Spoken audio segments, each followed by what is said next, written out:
Olá, olá, seja bem-vindo. Esse aqui é o canal do Ano Literário. Hoje a gente vai conversar sobre Macbeth de William Shakespeare. Essa aqui foi a peça do agosto no Ano Literário e eu vou trazer para cá para vocês um pouquinho, dar um gosto do que é aprofundado lá no nosso projeto. Se você tem o interesse de participar do Ano Literário, confere o link que eu deixei aqui na descrição e vem conosco. Macbeth é uma das 4 grandes tragédias de William Shakespeare. Para quem não conhece detalhes da vida de William Shakespeare, ele era um poeta, dramaturgo e também foi ator que viveu no final do século XVI e meados do século XVII na Inglaterra. Ele nasceu numa cidade bem no centro da Inglaterra chamada Stratford-upon-Avon em 1654 e faleceu na mesma cidade em 1613. Muitos dados da vida de Shakespeare são nebulosos, né? A gente não sabe muito detalhe da vida dele. O que se tem a respeito da vida, da biografia de Shakespeare é aquilo que ficou registrado em documentos oficiais, ou seja, seu batismo, seu casamento, suas peças que ficaram registradas porque elas foram escritas e a sua morte. Como as coisas não eram muito certas, naquele período, a gente está falando aqui dos anos de 1500, Shakespeare foi batizado provavelmente entre 25 e 26 de abril de 1654. Era sabido que as crianças elas eram batizadas logo depois do seu nascimento. E ele falece no dia 23 de abril de 1613. Curiosamente, também quem faleceu nesse mesmo dia e ano foi Miguel de Cervantes, o autor de Dom Quixote, o grande autor espanhol. E aí, o que é interessante é porque se oficializou, tipo como um mito, que o dia do nascimento dele também seria 23 de abril, porque as crianças eram batizadas mais ou menos perto do dia do seu nascimento. Então, como ele morreu no dia 23 de abril, então se oficializa que ele também nasceu no dia 23 de abril. Então fica aí, para esse registro, essa data aí, então, de falecimento e nascimento serem no mesmo dia, 23 de abril, que também é considerado o Dia Mundial do Livro, tanto pelo nascimento e falecimento de Shakespeare como de Cervantes. Então, para vocês saberem dessa curiosidade. Ele viveu durante sua infância e boa parte da sua juventude na sua cidade natal. É sabido que ele frequentou a escola, assim como todos os rapazes da sua idade, mas que ele não foi para a universidade, Cambridge ou Oxford, que já eram faculdades famosas inglesas naquele período. Ele não foi porque quando ele concluiu seus estudos, ele teve que retornar para a casa do pai para ajudar no comércio. O seu pai, a família dele, possuía um comércio de peças, acessórios em couro, principalmente luvas. Eles eram muito famosos por fazer luvas de couro, e as necessidades financeiras, então, fizeram com que Shakespeare voltasse para casa e não fosse para a universidade. Mas isso não impediu que a genialidade dele crescesse bastante, Então, quando ele vai a Londres, entre 1588 e 1590, mais ou menos, ele ingressa, então, na companhia de teatro do Lord Carmelengo, também chamado como Lord Chamberlain, e, então, entra em contato com os grandes autores, grandes dramaturgos do período. Queria destacar aqui um dos grandes, que era Christopher Marlowe. Marlowe já era um grande nome nesse período, e então Shakespeare vai aprender na sombra de grandes dramaturgos dessa época, que era uma época fabulosa, para as artes em geral, que era o período do renascimento cultural. A Inglaterra estava, durante esse período, sob o reinado da Rainha Elizabeth I, primeiro período elizabetano na Inglaterra, que ficou conhecido também como Era de Ouro. E por que esse nome Era de Ouro? Porque a Rainha Elizabeth conseguiu grandes vitórias, a consolidação do Estado Nacional inglês se deu primeiro nas mãos do seu pai, Henrique VIII, mesmo com grandes turbulências no período do reinado de Henrique VIII. A gente tem, então, a Rainha Elizabeth subindo ao trono depois de muitas questões familiares que ela teve que enfrentar, inclusive com a sua própria irmã, Maria, filha de Catarina de Aragão, mas isso aí é outra história. e então ela consolida a dinastia Tudor no poder. Ela consegue vencer a incrível armada espanhola, que era uma das maiores armadas, né, de navios que existia na Europa. E todo esse ambiente de prosperidade política, principalmente, vai favorecer o crescimento das artes. Então, neste período, o teatro vai se transformar na principal fonte de entretenimento para o povo inglês. E aí, né, o que vai acontecer é que, como eu disse para vocês, essas companhias de teatro vão crescer. Eles vão sofrer algumas turbulências no meio do caminho. Primeiro, o fato de que os puritanos, que já era uma corrente político-religiosa na Inglaterra, perseguia, né, quem participava de teatro, quem fazia teatro, os atores, etc. Segundo problema é que essa perseguição vai levar com que eles tenham que se mudar do centro de Londres e construir um novo teatro, que é o Teatro Globe, que depois de alguns anos da morte de Shakespeare foi fechado e foi demolido, e ele só foi reconstruído na Inglaterra, em Londres, em 1997. Olha só o tempo que esse teatro... E ele foi reconstruído aos moldes do antigo teatro, onde havia as montagens, as peças escritas por Shakespeare. Ele era um dos donos do teatro, era um dos sócios dele. Então, esse teatro, né, toda a sua renda, fez com que Shakespeare, então, se tornasse um homem muito rico para os padrões da época. Quando ele se aposenta, né, quando ele se retira do palco e volta para sua cidade em Stratford, ele já era um homem rico e ele deixa muitos bens para sua família depois que falece. A respeito da família de Shakespeare, ele era casado com uma mulher uns 8 anos mais velha que ele, mais ou menos, chamada Anne Hathaway, no mesmo nome daquela atriz, sim. Então ele se casou com essa mulher às pressas, né? Pediram e pagaram mais caro para que eles pudessem casar sem as licenças necessárias na época, e depois se descobriu que é porque a Anne já estava grávida. Eles tiveram seu primeiro filho, Susana, e depois de alguns anos eles tiveram um casal de gêmeos, o Hamlet e a Judith. Quando Hamlet tinha mais ou menos uns 11, 12 anos, ele falece, né, devido a uma doença. E isso vai abalar muito psicologicamente nosso autor aqui em questão. E é neste período do luto, né, vamos dizer assim, ou desse período sombrio na vida de Shakespeare, que ele vai escrever a sua grande tragédia, que é Macbeth. Não só Macbeth, mas ela é deste período, né, pós a morte do seu único filho homem, né, porque ele vai ficar ainda com 2 filhas, mas o seu sobrenome, então, acaba nele, né, porque ele não vai ter filhos homens. O que é interessante a respeito desse período, ele vai escrever no comecinho do século XVII as maiores tragédias. Hamlet, nome parecido, né? Mas depois a gente conversa sobre Hamlet. Macbeth, Otelo e Rei Lear. Rei Lear e Macbeth são peças que foram escritas praticamente no mesmo ano, entre 1605 e 1606. E Macbeth, das 4 peças que eu citei aqui para vocês, ela vai ser a peça menor das 4, né? Uma peça bastante curta. Muitas pessoas dizem que é uma peça que foi abreviada porque ela foi escrita às pressas, porque ele precisava montar essa peça para o próprio rei James, que assume o trono depois da morte da rainha Elizabeth em 1603. O que é sabido é que nesse período, em 1605, vai haver uma grande conspiração em Londres, chamada Conspiração da Pólvora, que um grupo de católicos organizou para explodir o parlamento durante a visita do rei James. Por quê? Porque o rei James era um rei escocês, ele era herdeiro da rainha Elizabeth em alguns sentidos, porque ela nunca se casou, não teve filhos. E aí, para não gerar um problema depois da sua morte, porque vocês sabem, né, que trono vazio sempre é um problema, ela então nomeia como herdeiro o filho da sua prima Maria Stuart, que era rainha na Escócia. Então, o filho de Maria, que era o rei James I da Inglaterra, já era o James VI na Escócia.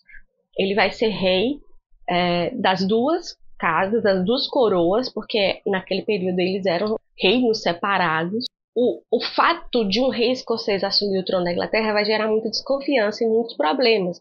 Embora a Escócia fosse um país católico, o rei James foi criado como protestante e ele assumiu a sua versão protestante quando vai, então, assumir o trono da Inglaterra. Em torno dele vai ser gerado uma série de desconfianças e, por causa disso, ele vai assumir uma grande perseguição aos católicos.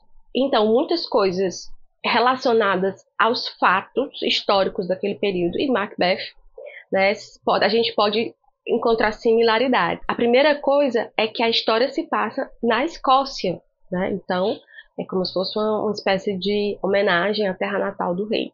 Segunda coisa é que há uma conspiração e há traidores contra este rei escocês aqui em Macbeth.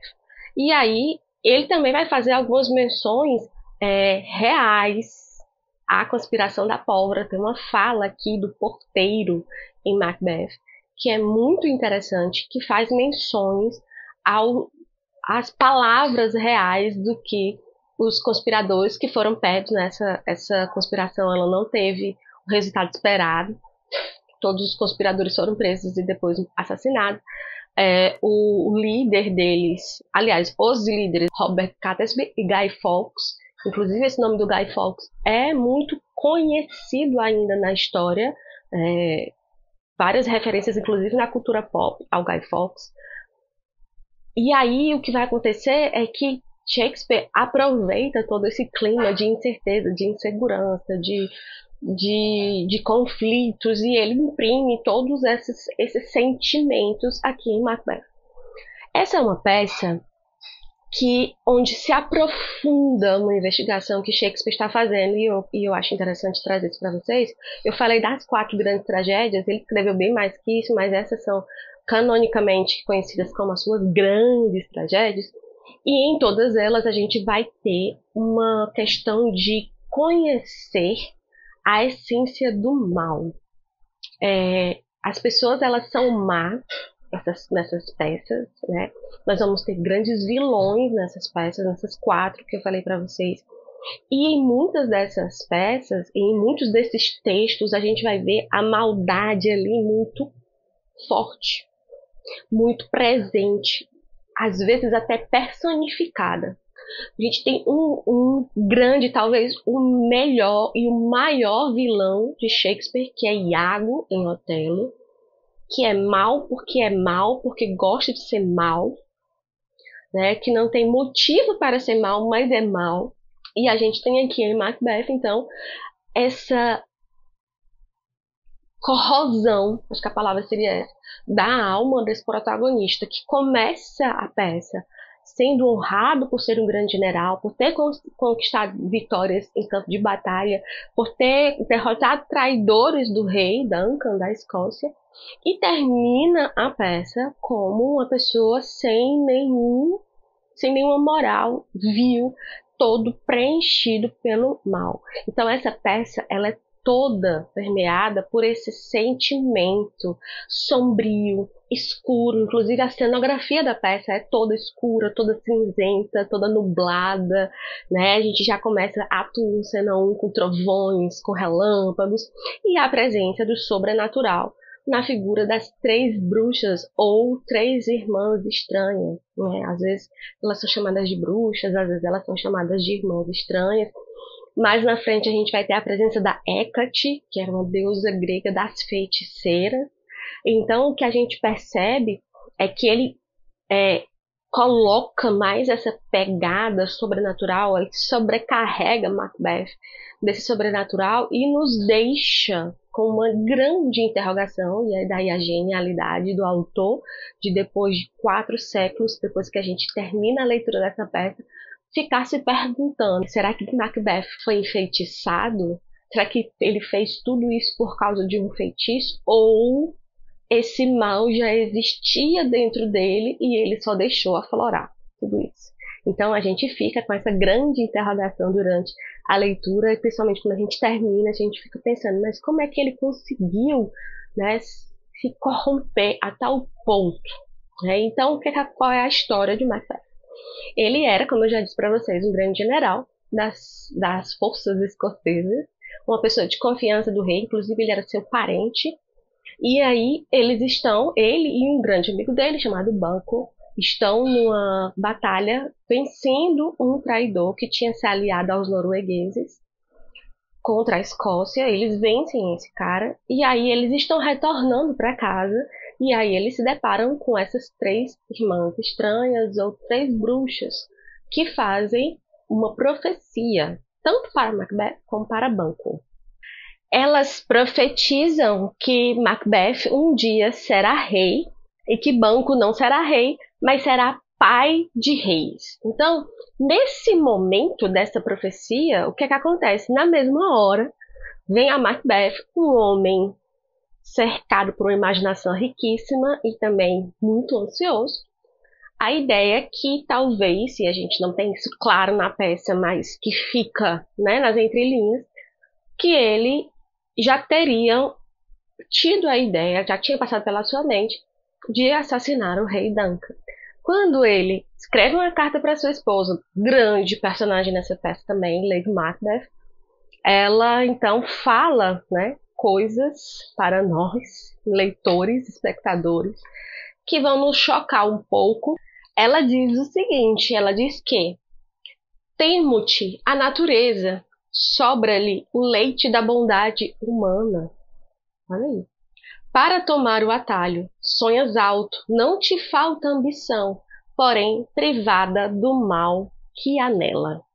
Então, ela está falando para si mesma, é como se ela estivesse falando para o marido após receber a carta, mas ela então teme que ele não vá conseguir realizar o ato que talvez eles tenham planejado juntos. Sobra nele o leite da bondade humana e não te falta ambição, porém privada do mal que há nela. Então é como se assim, ele ainda hesitasse pelo fato de ele ter algum tipo de virtude dentro dele. Mas ela, né, consegue convencê-lo, né, eles têm todo um planejamento para que o rei pernoite no seu castelo e então eles assassinem o rei, né? Macbeth vai com as próprias mãos assassinar o rei Duncan. E aí se dá, né, a partir daí a fissura na alma de Macbeth, esse primeiro ato, né, que realmente o leva ao trono da Escócia, faz com que a alma dele fique cada vez mais corrompida, mais corroída.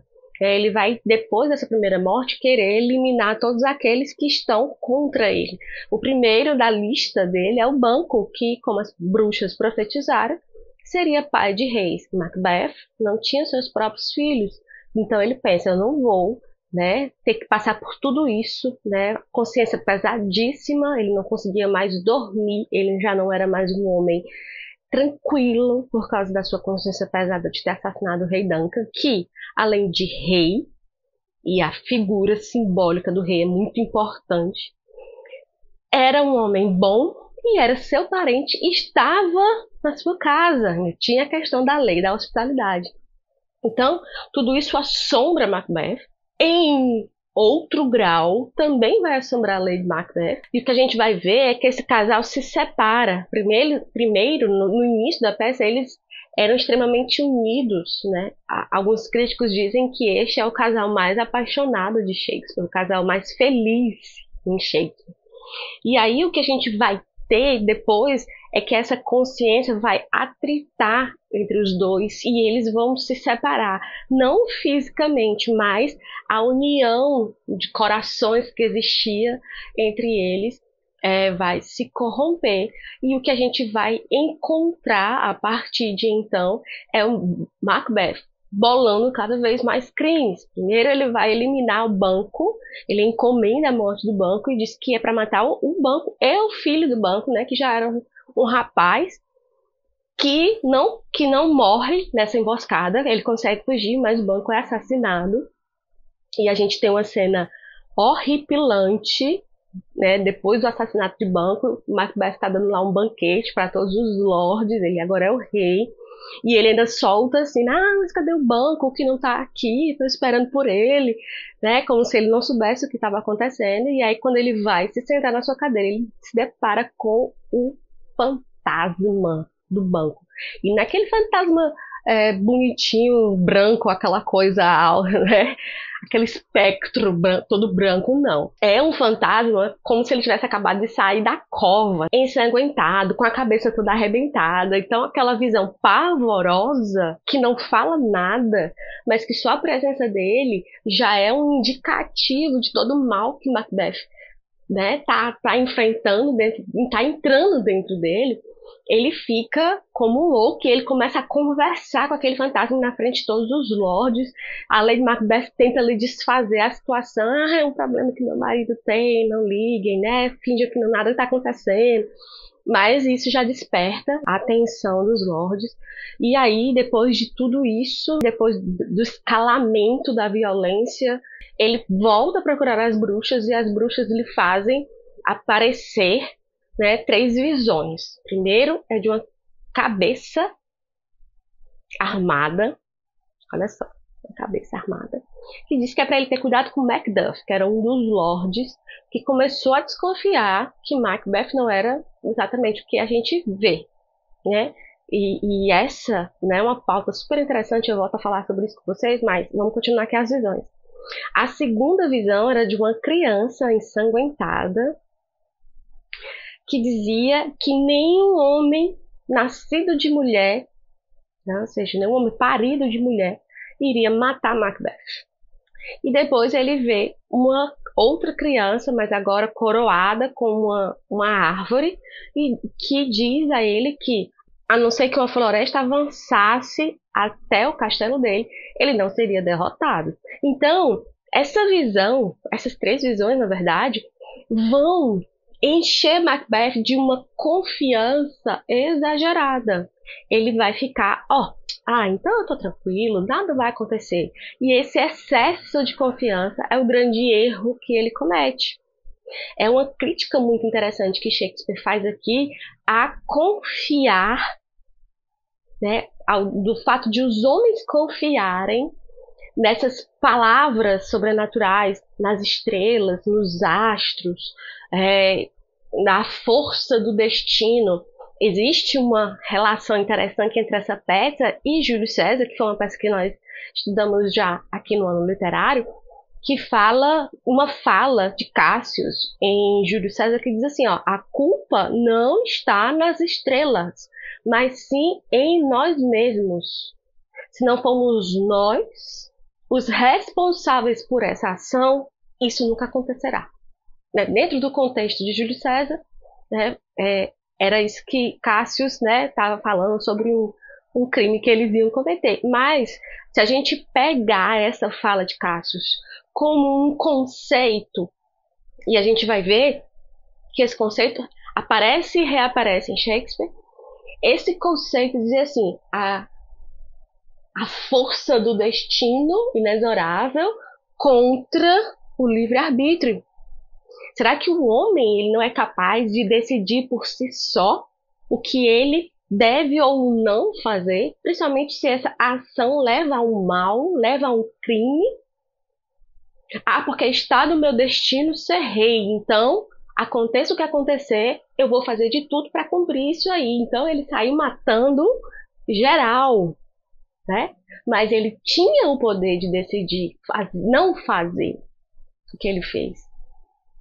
Ele tinha esse poder, mas ele resolveu optar pela ponta, né? Por essa ambição que já existia dentro dele, que levou que o mal crescesse e o sucumbisse. O que vai acontecer é que as visões das bruxas vão enganá-lo. Não necessariamente elas vão ser mentiras, mas o excesso de confiança de Macbeth faz com que ele seja, então, traído por si mesmo. Porque Macduff, que era um dos nobres, né, que elas dizem que ele precisa ter cuidado com Macduff, e ele vai lá e mata toda a família de Macduff. Né? Quando Macduff sabe disso, ele fica irado. Ele diz, sou eu mesmo que vou matar esse cara. Ele fica irado, Macduff. Então, quando eles vêm, né, o exército dos ingleses, porque eles pediram ajuda dos ingleses para matar, né, para derrubar Macbeth. Então, quando vêm os exércitos ingleses, eles param diante do bosque E eles têm uma ideia. Ó, vamos pegar esses galinhos, vamos nos camuflar. E aí, quando eles olharem lá de cima, eles vão pensar que tem menos gente do que realmente tem. E aí, né, um dos soldados de Macbeth está olhando ali aquela formação e ele diz assim, parece que a floresta está andando. E aí, quando Macbeth escuta isso, ele... Então, agora eu vou ser derrotado. Então, ele diz assim, mas eu vou ser derrotado, mas eu não vou ser morto, porque nenhum homem parido de mulher pode me matar. E todos os homens são paridos de mulher. Só que, né, no confronto, né, quando o exército avança, toma o castelo, que Macbeth e Macduff, né, ficam frente a frente, ele descobre que Macduff não foi parido, né? Ele foi retirado de dentro do ventre de sua mãe, parto cesariana na época, né? Não, ele não entra em detalhes, mas a gente pode imaginar que essa mãe, né, estava morta, alguma coisa assim, e aí ele teve que ser tirado de dentro, né, da barriga da mãe. A mãe não o pariu, né, literalmente. E aí quando ele percebe isso, ele percebe que então como ele se deixou enganar por essas bruxas, e então ele é morto né, a gente já teve, né, antes dessa cena, a morte de Lady Macbeth, que por causa de sua consciência pesada, provavelmente a gente não tem isso em cena, mas dá a entender que ela se matou, porque ela já estava delirando, ela já estava com crise de sonambulismo, ela sempre andava pelo castelo com uma vela na mão, e fazendo gestos de lavar as mãos, e ela dizia, né, que assim, que nada conseguia tirar aquele sangue das mãos dela. Então veja como os dois, né, eu disse para vocês que de formas diferentes, eles acabam sucumbindo ao mal, à consciência pesada, ao remorso, que é diferente de arrependimento. E aí então acontece o fim trágico desse casal, né? Principalmente de Macbeth, que é o nosso protagonista. Macbeth é um anti-herói, né? Ou seja, é um protagonista que não tem as virtudes de um herói, né? Assim, ele não é aquele mocinho que a gente conhece nas histórias, né? Ele realmente tem várias e várias camadas, principalmente coisas que não se devem imitar, copiar. Então a gente chama esse tipo de personagem de anti-herói.